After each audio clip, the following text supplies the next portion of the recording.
que moi je tremble partout. Ok. No, Ah oui, il me dit. Action. Attends. Action.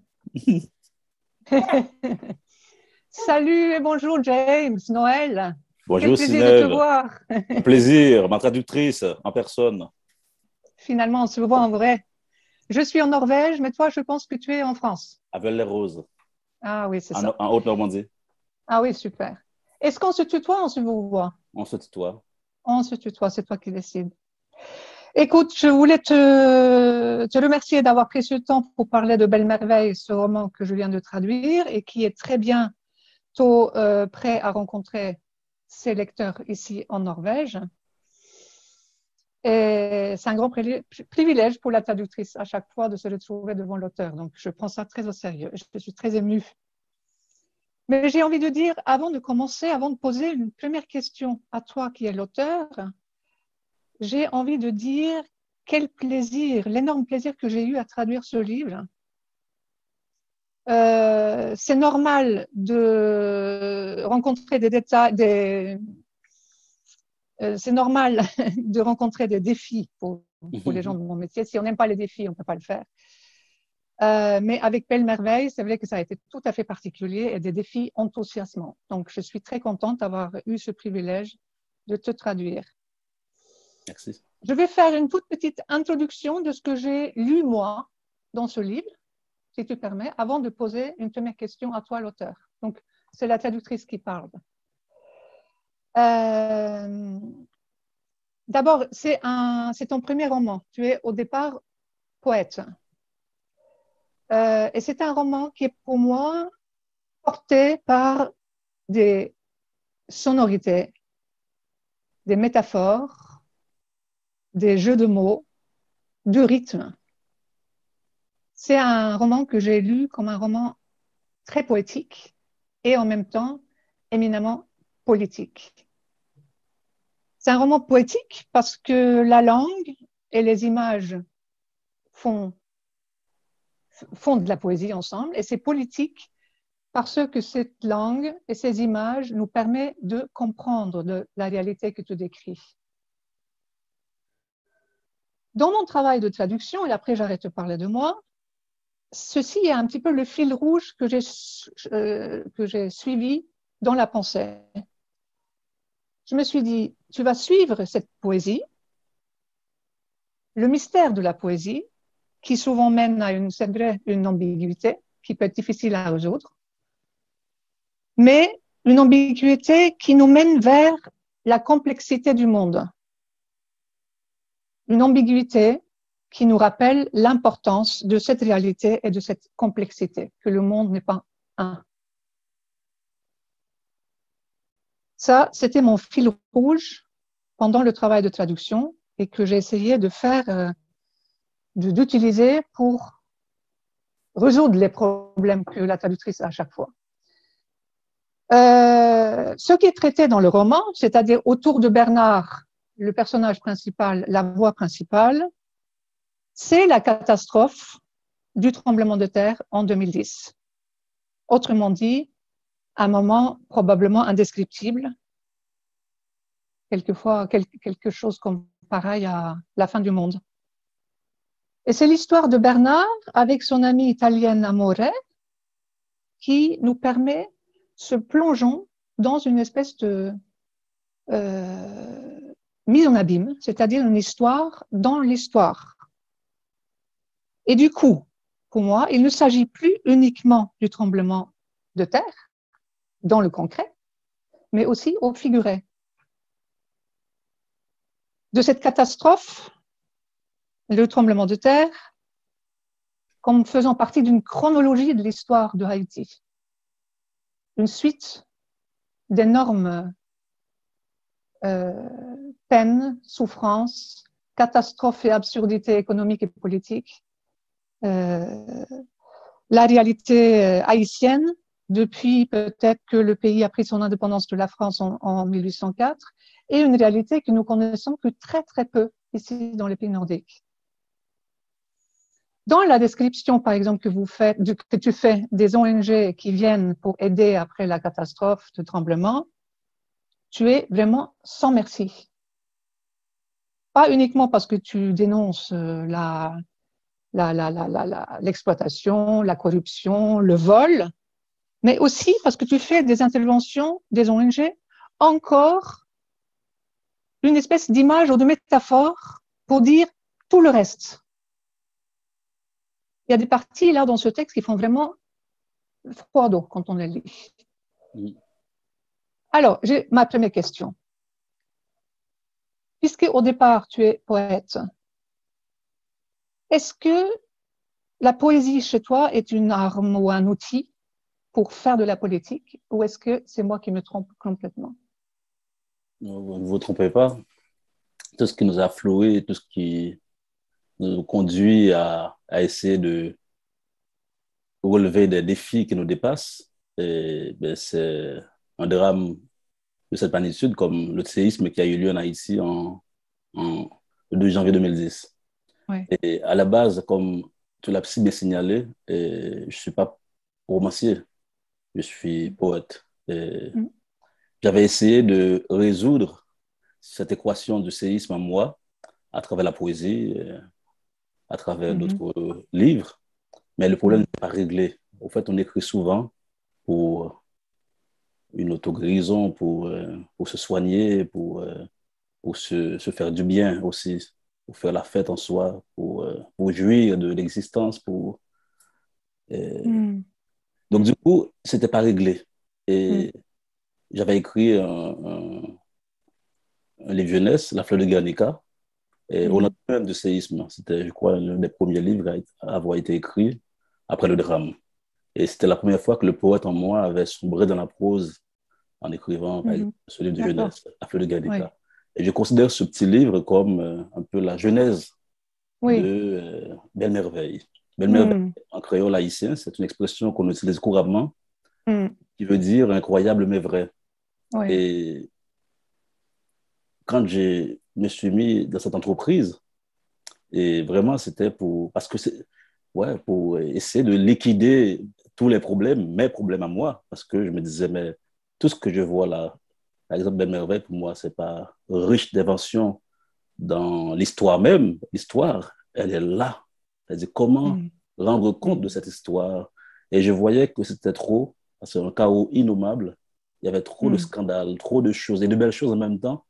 Comment Mm. dire tout ça? Et c'est Mm. là que je me suis dit, tiens, un raconteur d'histoire, un conteur ne suffira pas. C'est seulement le poète, comme tu l'as bien signalé, qui, avec ses métaphores, qui peut dire le Mm. monde, dire tellement de choses en même temps. Je me suis dit, Mm. tiens, tu n'as pas l'habitude d'écrire des histoires, James, mais peut-être c'est là l'occasion de savoir Mhm. si tu es romancier ou pas, en essayant Mhm. de raconter l'indicible. Et Belle Mhm. Merveille, cette expression qui veut dire en Haïti, incroyable mais vrai, eh bien justement, c'est quand j'ai trouvé cette métaphore, pas, Mhm. pas, pas, Mhm. papillon. Là, on est Mhm. dans la poésie, mais tout à Oui. fait dans le réel parce que le pape, P, c'est Port-au-Prince, pour Oui. raconter cette ville qui s'est envolée Oui. après un Oui. tremblement de terre. Et je me suis dit, Oui. voilà, le poète a trouvé peut-être la voie pour écrire son roman rêvé, pour Mhm. parler, pour raconter Mhm. et voilà, le scandale des ONG, prendre le point G des Mhm. ONG et d'autres Oui. horreurs qui se sont produites après le séisme. James, le point G des ONG. Et justement, maintenant, on le sait tous, c'est une horrible histoire, c'est-à-dire après une telle catastrophe, ben, il y a beaucoup de gens qui sont arrivés avec leur bonne foi. C'est ce Mhm. que je raconte dans le roman.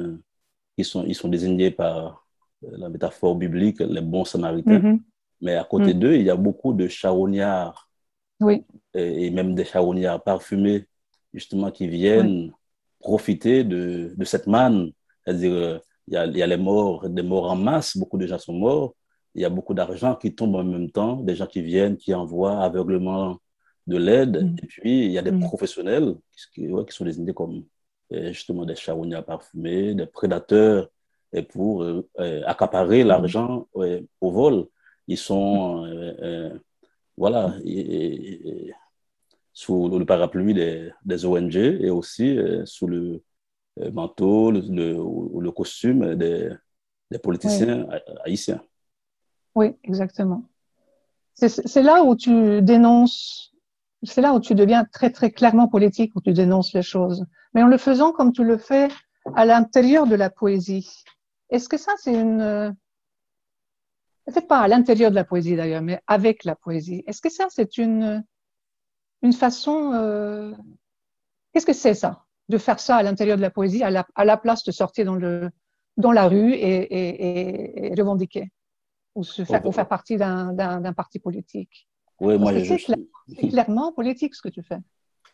au fait, je suis un poète qui n'a peut-être pas les moyens, c'est-à-dire je viens je suis un héritier d'Alexis, et Oui. qui est mort à 37 ans. Et beaucoup de grands intellectuels, mes modèles, mes boussoles, mais Mhm. justement, ont été perdus en route, non pas parce qu'ils se sont trompés de chemin, mais en prenant par exemple l'arme, c'est-à-dire en prenant les armes pour aller faire renverser un Oui. dictateur. Et Oui. je sais, j'ai perdu des amis comme Jacques Roche, donc je sais que je n'ai que les mots.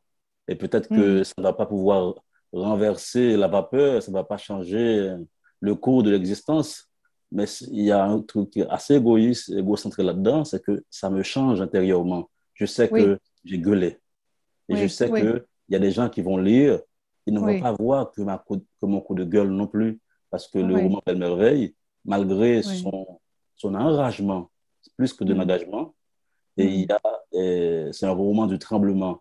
Et à travers le tremblement des corps, deux personnes qui s'aiment, Mm. voilà, ce couple Mm. mixte, Bernard et Amoré, eh bien, Mhm. ils font l'amour sur fond du tremblement de terre. Et je sais que, Mhm. voilà, les gens sont morts. Mm. Mais en même temps, il y a l'amour qui naît dans tout ça. Il y a aussi la possibilité, par-delà justement les contentieux, par-delà les difficultés, il y a toujours moyen de transcender et de se retrouver. Et Belle Merveille, Oui. justement, C'est ça, raconte belle ça. merveille. Oui. Mm. C'est ça, Tu as belle dit, merveille. C'est toujours garder l'espoir de pouvoir faire autre chose ou toujours continuer à aimer la vie, c'est ça? au fait, Cette force. je ne sais pas si ça a arrêté sur quelque chose, c'est que la vie continue comme un fil rouge. C'est-à-dire, malgré Ouais. les traumas, malgré en fait, la vie n'attend pas. C'est une pulsion. Ça n'attend pas. Et c'est-à-dire, malgré le tremblement de terre, les gens font l'amour, ils font des enfants. Et la joie continue. Les étoiles qu'on a vues dans le ciel au lendemain Mm. du séisme, le soir même, Ah et, oui. comment dire, hein, ça peut être une ironie du sort Oui. importante, mais en même temps, c'est la vie. La vie c'est très multiple. Et la poésie, justement, l'art, euh, arrive à capter tout ça.